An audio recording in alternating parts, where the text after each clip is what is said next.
चिंताहीन हो, मत ध्यान कर तू अन्यथा, बस आप में लम्हीन हो।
तत्रैव गंगा यमुना च वेणी गोदावरी सिंधु सरस्वती च सर्वाणि तीर्थानि वसन्ति तत्र यत्राच्युतोदार कथा प्रसंगः। भगवति तव तीरे निरमात्रा सनोहम विगत विषय तृष्णा कृष्णमाराधयामि। सकल कलुष भंगे स्वर्ग सोपान संगे तरल तर तरंगे देवी गंगे प्रसीद। गंगा गंगेति यो ब्रूयात् योजनानां शतैरपि मुच्यते सर्वपापेभ्यो विष्णुलोकं स गच्छति। चैतन्यं शाश्वतं शान्तं व्योमातीतं निरञ्जनं नादबिन्दुकलातीतं तस्मै श्रीगुरवे नमः। सर्वश्रुतिशिरोरत्नं विराजितपदाम्बुजं वेदान्ताम्बुजमार्तण्डं तस्मै श्रीगुरवे नमः। अज्ञानतिमिरान्धस्य ज्ञानाञ्जनशलाकया चक्षुः उन्मीलितं येन तस्मै श्रीगुरवे नमः। अखण्डानन्दबोधाय शिष्यसन्तापहारिणे सच्चिदानन्दरूपाय रामाय गुरवे नमः। अखण्डमण्डलाकारं व्याप्तं येन चराचरं तत्पदं दर्शितं येन तस्मै श्रीगुरवे नमः। गुरुर्ब्रह्मा गुरुर्विष्णुः गुरुर्देवो महेश्वरः गुरुः साक्षात् परं ब्रह्म तस्मै श्रीगुरवे नमः। न गुरोः अधिकं तत्त्वं न गुरोः अधिकं परं गुरोः परतरं नास्ति तस्मात् सम्पूज्यते गुरो। ध्यानमूलं गुरोर्मूर्तिः पूजामूलं गुरोः पदं मंत्रमूलं गुरोर्वाक्यं मोक्षमूलं गुरोः कृपा। ब्रह्मानन्दं परमसुखदं केवलं ज्ञानमूर्तिं द्वन्द्वातीतं गगनसदृशं तत्त्वमस्यादिलक्ष्यम् एकं नित्यं विमलमचलं सर्वधी साक्षिभूतं भावातीतं त्रिगुणरहितं सद्गुरुं तं नमामि। ओम नमो ब्रह्मादिभ्यो ब्रह्मविद्या संप्रदायकर्तृभ्यो वंश ऋषिभ्यो महद्भ्यो नमो गुरुभ्यः। सर्वोपप्लवरहितः प्रज्ञानघनः प्रत्यगर्थो ब्रह्मैवाहमस्मि। नारायणं पद्मभवं वसिष्ठं शक्तिं च तत्पुत्रपराशरं च व्यासं शुकं गौडपदं महान्तं गोविन्दयोगीन्द्रमथास्य शिष्यं श्रीशङ्कराचार्यम् अथास्य पद्मपादं च हस्तामलकं च शिष्यं तन्त्रोटकं बालत्रिककारम् अन्यान् अस्मद्गुरून् सन्ततमानतोऽस्मि। श्रुतिस्मृतिपुराणानामालयं करुणालयं नमामि भगवत्पादं शङ्करं लोकशङ्करम्।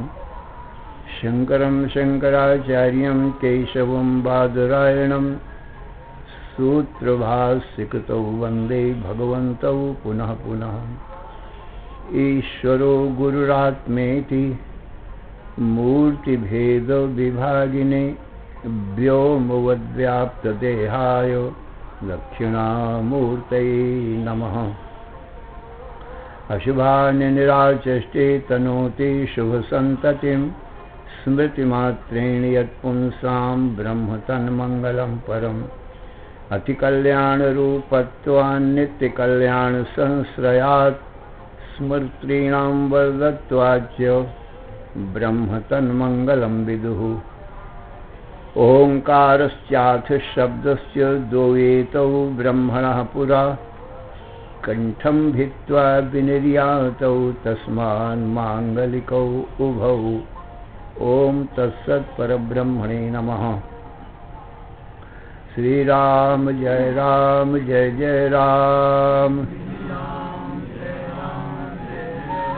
श्री राम जय जय राम। श्री राम जय जय राम। धर्म की अधर्म का प्राणियों में विश्व का हर हर महादेव। असरण शरण कारण करुण करुणा वरुणालय कर्तुम अकर्तुम अन्यथा कर्तुम समर्थ नित्य शुद्ध बुद्ध मुक्त स्वरूप अनंत कोटि ब्रह्मांड नायक परात्पर पूर्णतम पुरुषोत्तम परब्रह्म सच्चिदानंद घन सर्वज्ञ सर्वशक्तिमान सर्वाधार सर्वाधिष्ठान भगवान श्री कृष्णचंद्र जी से अर्जुन ने पूछा, हे भगवान, कार्पण्य दोषोपहत स्वभाव पृच्छामि त्वां धर्म सम्मूढ़ चेता यच्छ्रेयः स्यान्निश्चितं ब्रूहि तन्मे शिष्यस्तेहं साधिमां त्वां प्रपन्नम्। हे भगवान, कृपणता रूपी दोष के कारण माने अज्ञानता रूपी दोष के कारण मेरा स्वभाव नष्ट हो गया है। धर्म को भी सम्यक प्रकार से नहीं जानता हूँ और मेरा परम कल्याण माने मोक्ष, आत्यंतिक दुखों की निवृत्ति, परमानंद की प्राप्ति किस प्रकार से होगी उस उपाय को भी नहीं जानता हूँ। इसलिए मैं आपका शिष्य हूँ, आपकी शरण में हूँ। मेरा तन मन बुद्धि प्राण आपकी चरणों में अर्पण है। आप मेरे परम कल्याण का उपाय बतावें। तो भगवान श्री कृष्ण बोले, हे अर्जुन, सावधान मन से श्रवण करो। गीता अध्याय 5वां। ओम श्री परमात्मने नमः। ओम भगवान का नाम है, इसलिए किसी ग्रंथ के आरंभ में और मध्य में और अंत में मंगलाचरण करना चाहिए। भगवान का नाम मंगलमय है, भगवान का नाम लेना मंगलाचरण है। भगवान को नमस्कार करना मंगलाचरण है। स्वरूप का निरूपण करना भी मंगलाचरण है। तो और आशीर्वादात्मक भी मंगलाचरण होता है। ये भगवान का नाम ओम है। और श्री परमात्मा ने नमः, ये नमस्कार रूप मंगलाचरण है। तो ओम का अर्थ होता है भगवान का नाम। और औती ओम और रक्षणे धातु से ओम बनता है। आवति रक्षति इति ओम, जो रक्षा करता है उसको ओम कहते हैं।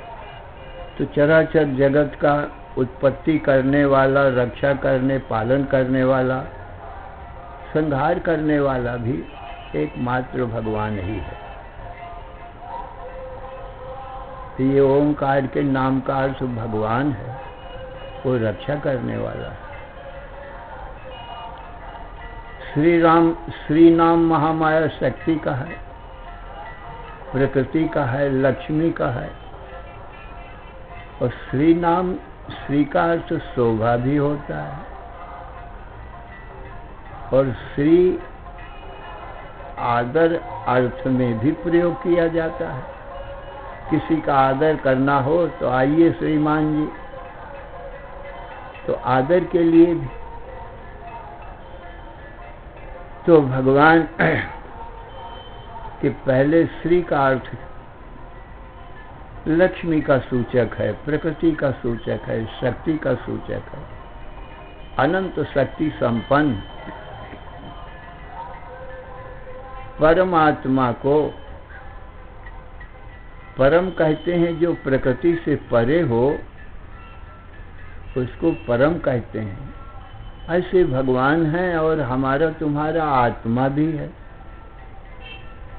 परम आत्मने नमः।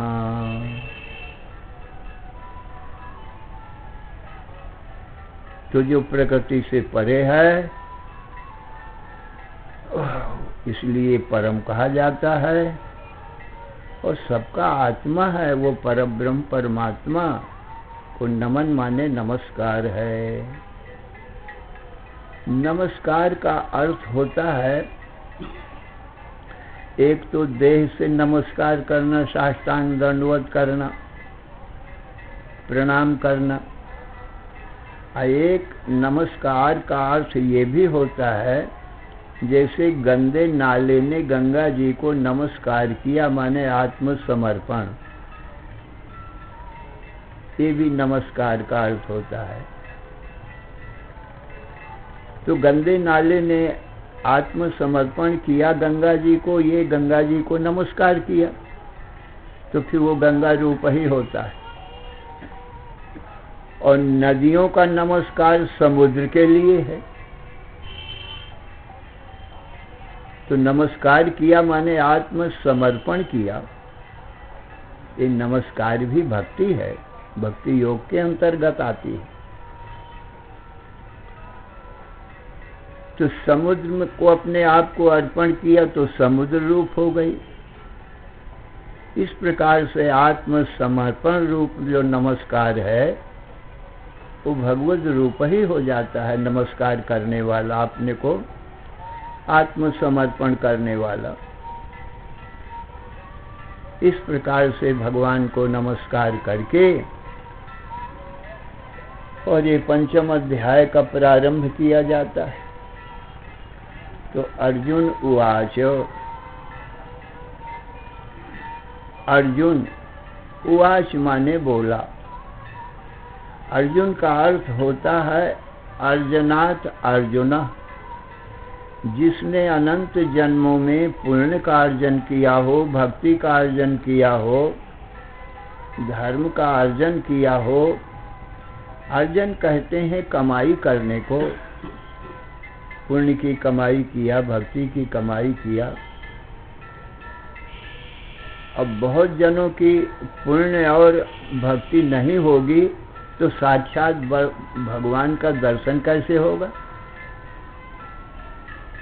क्योंकि शास्त्रों में यही सुनने में आता है कि हजारों वर्ष ऋषि मुनि भगवान के लिए तपस्या करते हैं, तब जाकर के भगवान का दर्शन कहीं होता है, और वो भी 10-5 मिनट के लिए दर्शन होता है। तो भगवान उस भक्त से पूछते हैं कि भाई कहो तुम्हारी क्या इच्छा है, तुम क्या चाहते हो?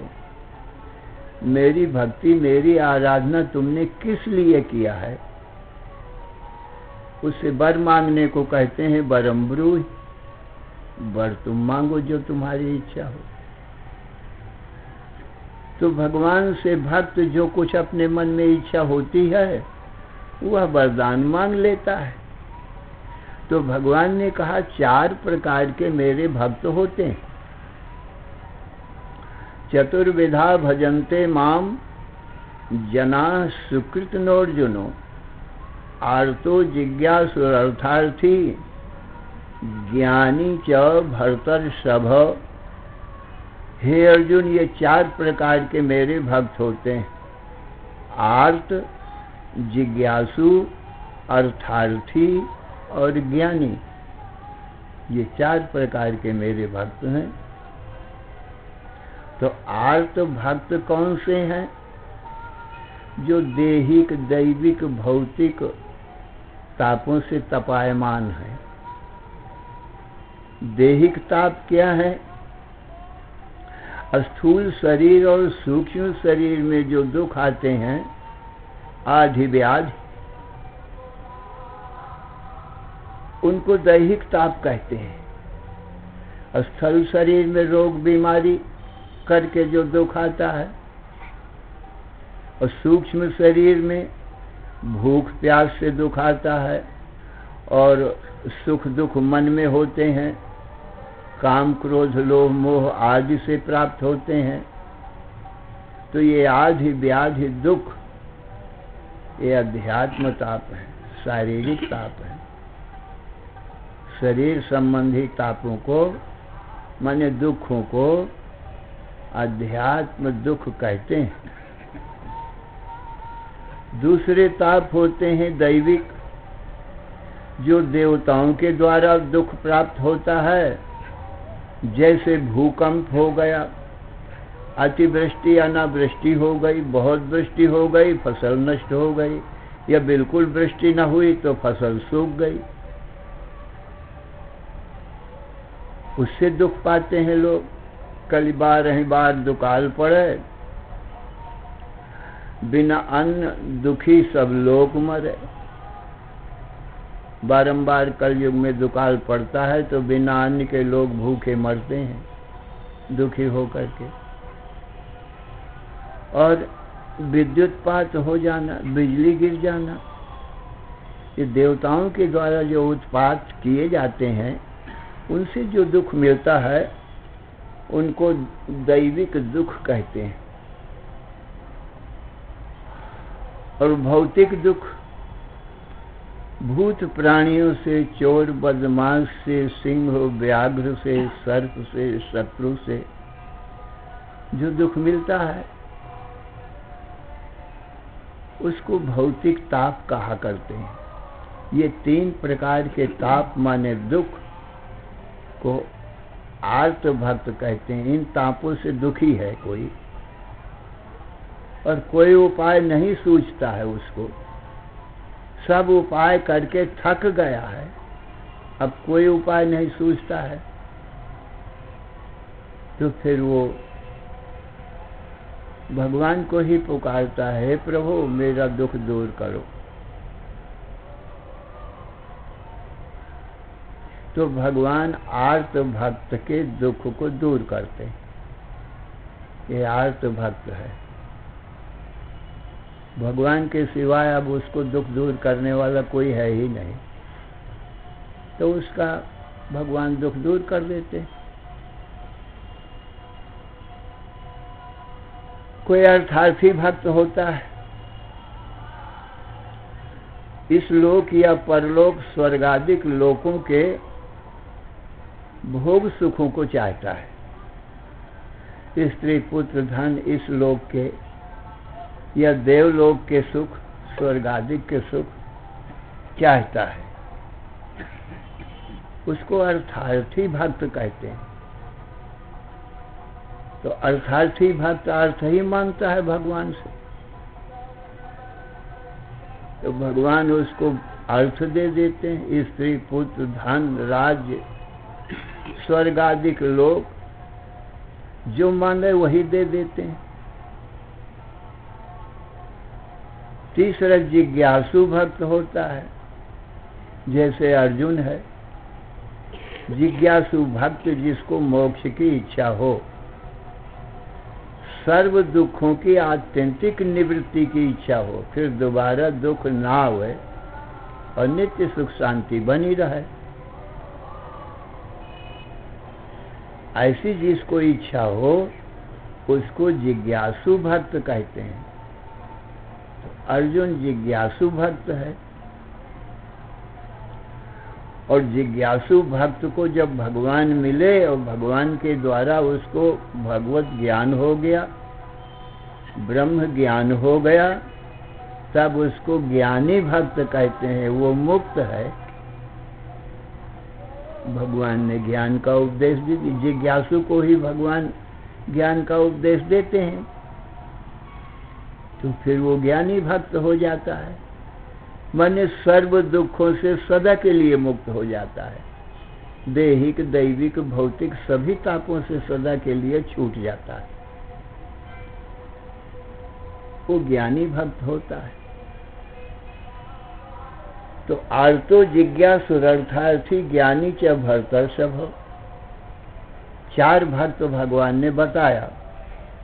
फिर चारों में कहते हैं तेषाम ज्ञानी नित्य युक्त एक भक्तिर विशिष्यते।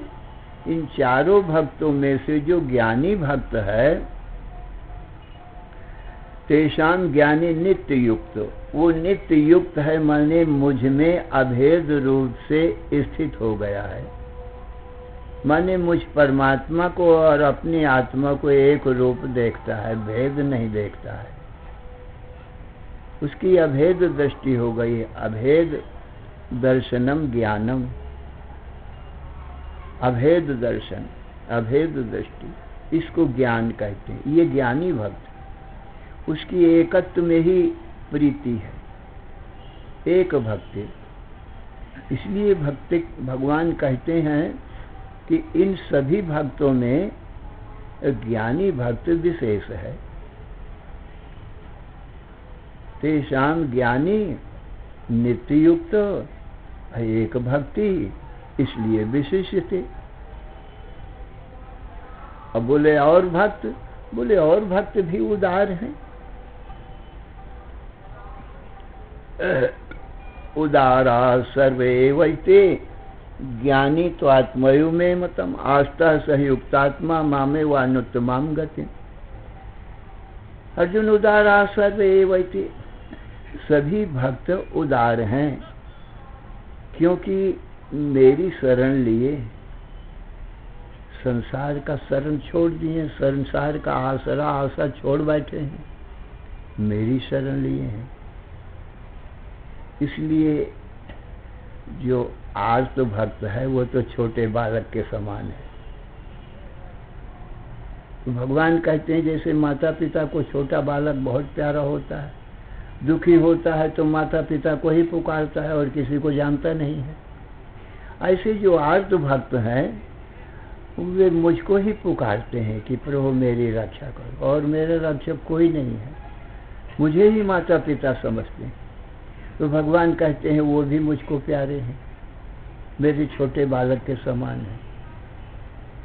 और जो अर्थार्थी भक्त हैं वो भी सती साध्वी पतिव्रता नारी के समान हैं, क्योंकि सती साध्वी पतिव्रता नारी को, स्त्री को यदि कोई चीज चाहिए, अन्न वस्त्र आभूषण आदि कुछ भी चाहिए, तो वो किसी दूसरे पुरुष से तो नहीं मांगती। मांगेगी तो अपने पतिदेव से ही मांगेगी, दूसरे से कभी नहीं मांगेगी। इसीलिए जो अर्थार्थी भक्त है वो और किसी से नहीं मांगता है, स्त्री पुत्र धन राज्य स्वर्ग आदि लोग मुझ जगतपति से ही मांगता है, क्योंकि जानता है कि मेरे पतिदेव समर्थ हैं, मुझको ये सब कुछ ला के दे देंगे। और दूसरा कोई बिना मांगे भी देवे तो सती साध्वी पतिव्रता नारी उसको स्वीकार नहीं करती है।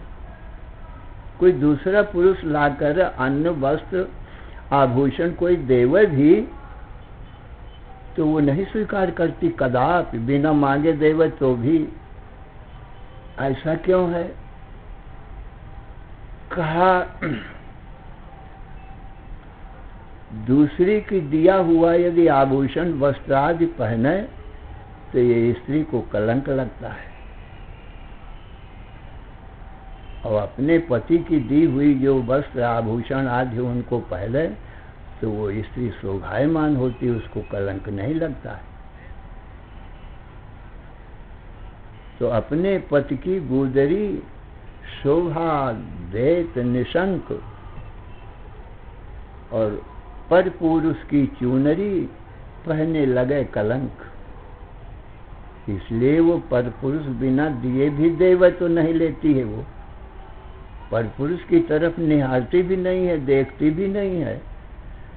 ऐसे मेरे अर्थार्थी भक्त मुझे ही देखते हैं, मुझसे ही मांगते हैं जो उनकी इच्छा होती है। तो भगवान कहते हैं उनको मैं सब कुछ दे देता हूँ, तो वो भी मुझको प्यारे हैं।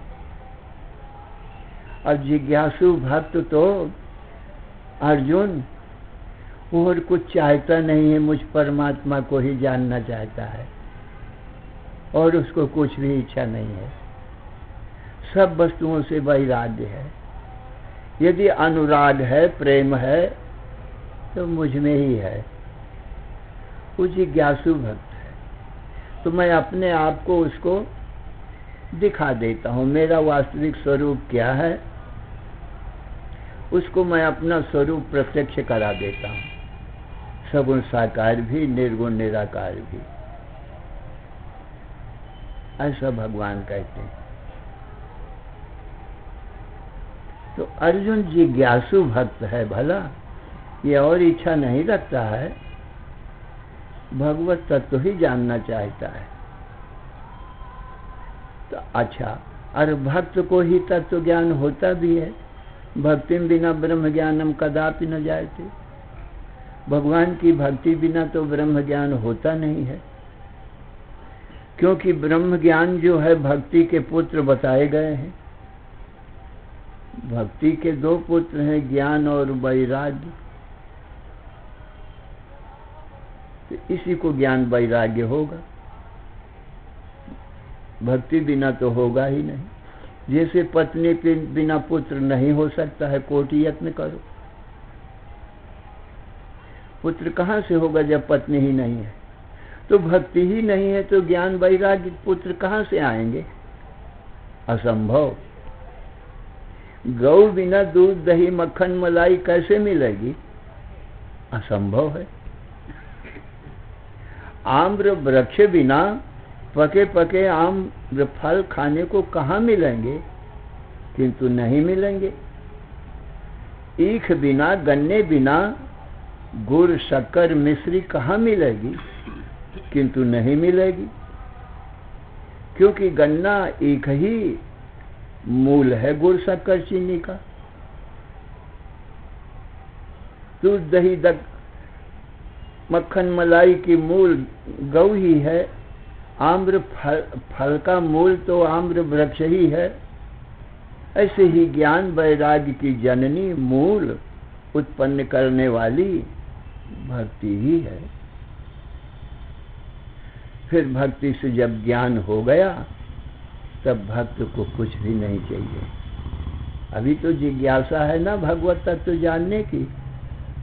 और फिर भगवान जब अपना तत्व बता देंगे तो जिज्ञासा पूरी हो जाएगी, तो फिर इच्छा कहाँ रहेगी? सारी इच्छाएं पूर्ण हो जाएंगी, उसको कोई इच्छा नहीं रहती।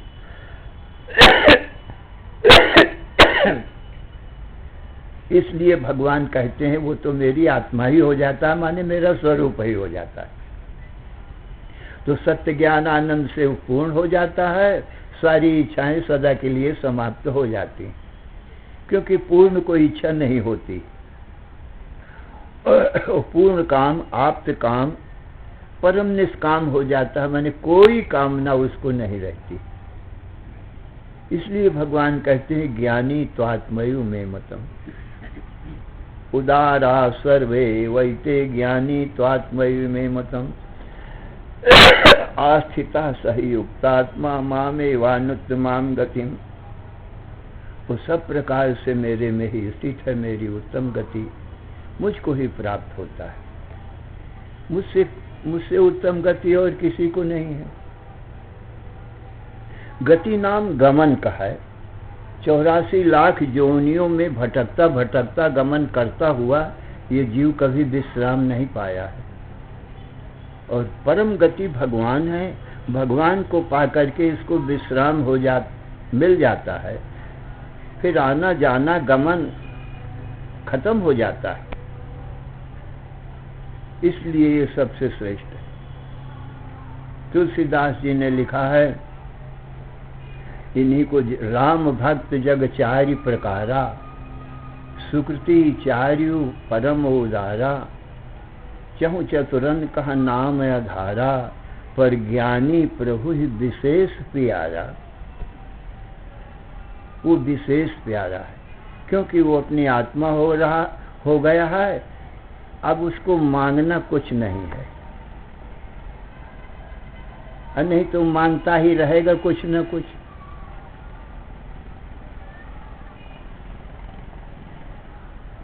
कमी बनी रहेगी उसको। अब ये निष्काम हो जाएगा, कुछ नहीं मांगेगा क्योंकि पूर्ण हुआ है। तो भगवान को, भगवान की आत्मा ही हो गया, इसलिए ज्ञानी को भगवान अत्यंत प्रिय समझते हैं। तो अर्जुन भक्त है भगवान का, पर जिज्ञासु भक्त है अभी। तो अर्जुन पूछता है, संन्यासम कर्मणाम कृष्ण पुनर्योगम च संससि, यच्छ्रेयेत योरेकम तन्मे ब्रूहि सुनिश्चितम। अर्जुन का अर्थ ये होता है, एक ये भी होता है कि निश्चल निष्कपट सरल स्वभाव न मन कुटिलाई, यथा लाभ संतोष सनाई। तो अर्जुन का अर्थ ये सरल सीधापन भी होता है। उसके मन में छल कपट कुछ नहीं है। हृदय की जो बात है सो पूछता है, कुछ मन में रखता नहीं है। तो अर्जुन भगवान से कहता है कि हे भगवान, संन्यासः कर्मणाम योगम, कर्मों का संन्यास माने त्याग।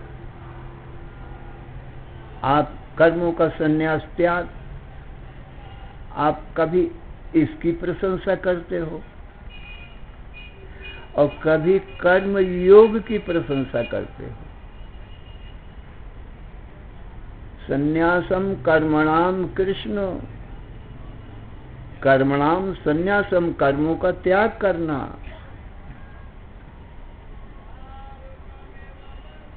और पुनर्योगम च संससि, पुनः योग माने कर्म योग की प्रशंसा करते हो। यच्छ्रेयेतयोरेकम एतयोः यत् एकम श्रेय, इन दोनों में से जो एक मेरे कल्याण के लिए श्रेय के लिए हो वो मुझको बताओ। तन में ब्रूहि सुनिश्चितम, निश्चय करके आप वही बताओ जिसमें मैं अपना लग जाऊं। अब आप दोनों की प्रशंसा करते हो, कभी संन्यास कर्मों के त्याग की और कभी कर्मयोग की प्रशंसा भी करते हो। दोनों बातें आप बताते चले आ रहे हो, तो दोनों में से एक बात बताओ आपको मुझको। तो देखो सज्जनों, कर्म दो प्रकार का होता है, एक सकाम और दूसरा निष्काम। सकाम कर्म से तो संसार की सुख संपत्ति मिलती है। अपने धर्म कर्म का पालन करता हुआ संसार की सुख संपत्ति वो पा जाएगा, निसंदेह, इसमें संदेह नहीं है। ये सज्जनों सकाम कर्म है। और एक क्रिया रूप कर्म होता है, न सकाम न निष्काम। वो क्रिया रूप कर्म का फल क्या है? कहा 4 प्रकार का कर्म फल होता है। कहा वो 4 प्रकार का फल कर्मों से क्या मिलता है? कहा एक तो उत्पन्न करना, किसी चीज को उत्पन्न करना, देह इंद्रिय मन बुद्धि से कुछ कर्म करके किसी चीज को उत्पन्न करना। जैसे कुम्हार घट को उत्पन्न कर देता है माटी से, तो ये कर्म का फल है। अनाज किसान लोग उत्पन्न कर देते हैं, ये कर्म का फल है। दूसरा प्राप्ति रूप गमन रूप कर्म है। किसी एक गांव से दूसरे गांव को प्राप्त करना है, एक देश से दूसरे देश को प्राप्त करना है, तो पैरों से चल करके गमन करके उस गांव को, देश को, नगर को प्राप्त कर लेता है। तो ये दूसरा फल है।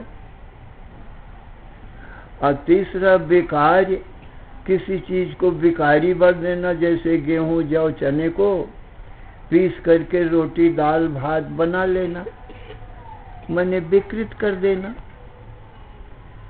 तो ये तीसरा बेकार रूप कर्म का फल है।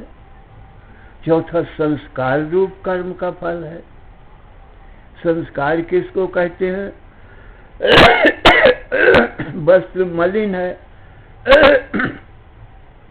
सोडा साबुन लगा करके और निर्मल जल से उसको प्रक्षालन कर दिया, धो दिया, तो ये प्रक्षालन रूप कर्म है।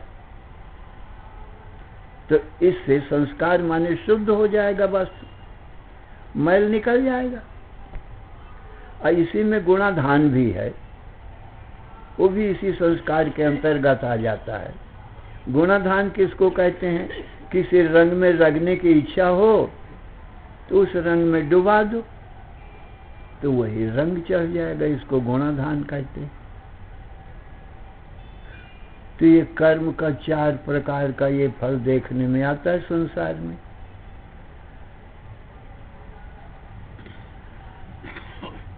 अब जो आत्मा या परमात्मा है, ये 4 प्रकार का जो कर्मों का फल है, इनका उपयोग एक का भी नहीं होता है, क्योंकि आत्मा परमात्मा अपना स्वरूप है, अपना स्वरूप ही है, नित्य प्राप्त है। और न जायते म्रियते वा कदाचित, इसकी उत्पत्ति तो होती नहीं है। इसलिए कर्म का फल जो उत्पत्ति है, ये आत्मा की प्राप्ति में निष्फल है, क्योंकि आत्मा का जन्म मरण होता ही नहीं है। कोटि कर्म करो तो संसार की कोई चीजों की उत्पन्न कर देगा, घट को, अन्न को, आत्मा को उत्पन्न नहीं कर सकता। तो कर्म निष्फल है, आत्मा के उत्पन्न होती ही नहीं है। और आत्मा अपना स्वरूप है तो चल करके प्राप्त नहीं करना है। इसलिए प्राप्ति रूप जो गमन रूप कर्म है वो भी आत्मा में निष्फल है। और आत्मा तो अत्यंत शुद्ध है, इसलिए संस्कार नहीं किया जा सकता है। मलिन होता ही नहीं है आत्मा, सदा निर्मल है। अत्यंत मलिनो देहो, तो देही चात्यंत निर्मला। ये देह मलिन है तो स्नान आदि करके पसीना आदि मल धो देते हो। स्नान आदि कर्म करके तो शरीर शुद्ध किया जाएगा। आत्मा तो शुद्ध निर्मल ही है। और विकारी बनाना, विकार, आत्मा का विकार होता ही नहीं है, एक रस ही रहता है। आत्मा विकृत माने दूसरे रूप में परिणित नहीं किया जा सकता। जैसे कच्चे अन्न को तुमने बदल करके रोटी आदि बना दिया, विकारी बना दिया, वो विकारी चीज तो फिर वो नष्ट ही हो जाएगी ना।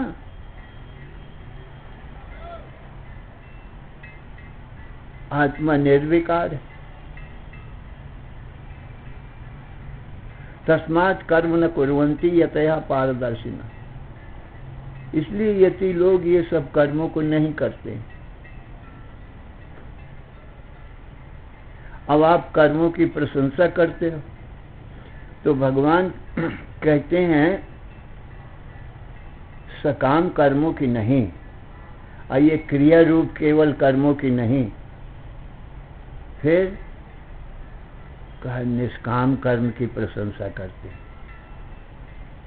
क्योंकि निष्काम कर्म का जो फल होता है वो अंतःकरण की शुद्धि होती है। इस जन्म या अनेक जन्मों के जो पाप हैं उन निष्काम कर्म से नष्ट हो जाते हैं, मल दोष की निवृत्ति होती है। इसलिए निष्काम कर्म की भगवान ने प्रशंसा करी है जहां करी है। सकाम कर्म की अथवा केवल क्रिया रूप कर्म की ये प्रशंसा नहीं है, क्योंकि सकाम कर्म से सब वस्तुएं जो मिलेंगी वो नाशवान ही होंगी। कर्म से जो लोक और परलोक की चीजें मिलेंगी वो अविनाशी तो होंगी नहीं है, तो सब नाशवान होंगी। निष्काम कर्म से अंतःकरण की शुद्धि द्वारा अविनाशी परमात्मा की, भगवान की प्राप्ति होगी। इसलिए जहां भगवान ने कर्मों की बात कही है वो निष्काम कर्म की ही प्रशंसा की है, क्योंकि मुझ परमात्मा की प्राप्ति का प्रथम साधन है और मुझ परमात्मा द्वारा विधान भी किया गया है वेद में। कर्म उपासना ज्ञान त्रिकांड में वेद है, तो मेरे पाने का साधन है। इसलिए भगवान ने कर्म, निष्काम कर्म की प्रशंसा की है। और फिर ज्ञान की प्रशंसा जो की है वो तो फिर क्या करना है, अंतिम चीज है। निष्काम कर्म से अंतःकरण की शुद्धि होगी और निष्काम भक्ति से अंतःकरण की चंचलता, मन की चंचलता दोष दूर होगा और ज्ञान से अज्ञान आवरण की निवृत्ति होगी तो परमात्मा की प्राप्ति होगी। इस क्रम से कर्म उपासना ज्ञान क्रम करके और अविनाशी भगवान की प्राप्ति हो जाएगी और परम विश्राम मिल जाएगा इसको, और ये मुक्त हो जाएगा, जीते जी मुक्त हो जाएगा। जिस क्षण ज्ञान हो जाता है उसी क्षण ये मुक्त हो जाता है। इसको जीवन मुक्त कहते हैं। तो संन्यासः कर्मणां कृष्ण पुनर्योगम च संससि यच्छ्रेतयोरेकं तन्मे ब्रूहि सुनिश्चितम। इन दोनों में से जो एक मेरे योग्य हो, उचित हो, श्रेष्ठ हो, उसको बताओ। तो श्री भगवान उवाचो संन्यासः कर्मयोगश्च निःश्रेयसकरौ उभौ। अर्जुन, संन्यास और कर्मों का संन्यास माने त्याग, ये ज्ञान योग की बात है, निवृत्ति मार्ग की बात है। और कर्म योग दोनों कल्याण करने वाले। संन्यासा कर्म योगश्च निःश्रेयस करावुहौ तयोस्तु कर्म संन्यासात् कर्म योगो विशिष्यते। तो भी कर्मों के त्याग की अपेक्षा कर्मों को करना विशेष है, क्योंकि निष्काम कर्म किए बिना अंतःकरण की शुद्धि नहीं होगी। तो ये ज्ञान योग के फिर सिद्धि नहीं होगी। इसलिए इनको क्रम समुच्चय बताया है, और फल वही होगा भगवत प्राप्ति, पर परंपरा से होगा, कक्षा क्रम से होगा। इसलिए पहले ही से नहीं, पहले तो निष्काम कर्म ही करना चाहिए, यही श्रेष्ठ है। कर्मयोगो विष्टि गेयः स नित्य सन्यासी यो न द्वेष्टि न कांक्षति निर्द्वंदो हि महाबाहो सुखम बंधात् प्रमुच्यते। गेयः स नित्य सन्यासी यो न द्वेष्टि न कांक्षति। अर्जुन, वो सन्यासी न किसी से द्वेष करता है और न राग करता है, और निर्द्वंद है, सर्दी गर्मी भूख प्यास मान अपमान सुख दुख में सम है। वो सन्यासी ही करने योग्य है। गेया सा नित्य सन्यासी यो न द्वेष्टि और न कांक्षति निर्द्वंदो ही महाबाहो। तो सुखम बंधात् प्रमुच्यते, सुख पूर्वक वो बंधन से, माने जन्म मरण भारी बंधन है, इससे मुक्त हो जाता है। ये भगवान ने अब प्रारंभ किया है 5वां अध्याय, और ये बहुत श्रेष्ठ है। इसमें कर्म योग और ज्ञान योग का ही वर्णन है। श्री राम जय जय राम, श्री राम जय जय राम, श्री राम जय जय राम।